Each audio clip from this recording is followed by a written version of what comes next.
Magandang balita para sa mga tagahanga ng Philippine basketball. Excited na excited si Gilas Pilipinas head coach Tim Cone sa matagal nang inaabangang pagbabalik ni Kai Sotto sa national team. Matapos ang mahigit isang taong pahinga dahil sa torn ACL sa kanyang tuhod, handa na siyang muling magsuot ng Gilas jersey at napapanahon ang kanyang pagbabalik.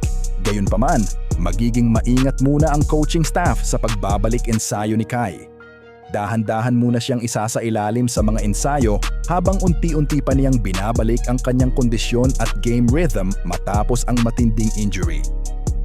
Muling magtitipon ang Gilas Pilipinas sa kalagitnaan ng buwan bilang paghahanda sa dalawang mahahalagang home games sa 2027 FIBA Asian Qualifiers. Haharapin ng national team ang powerhouse na New Zealand sa Pebrero 26 at susundan ito ng isa pang matinding laban kontra Australia sa Marso 1. Kamakailan lamang ay muling nakapaglaro si Kai Sotto sa Japan B-League para sa Koshigaya Alphas.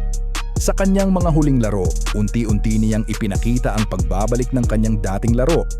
Tampok ang dalawang sunod na solid na performances na patunay ng kanyang tuloy-tuloy na pagbangon mula sa injury.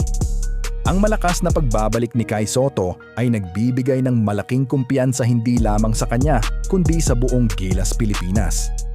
Malaki ang maitutulong ng kanyang taas, depensa sa ilalim, at inside scoring lalo na laban sa mga matitibay na koponan sa Asia.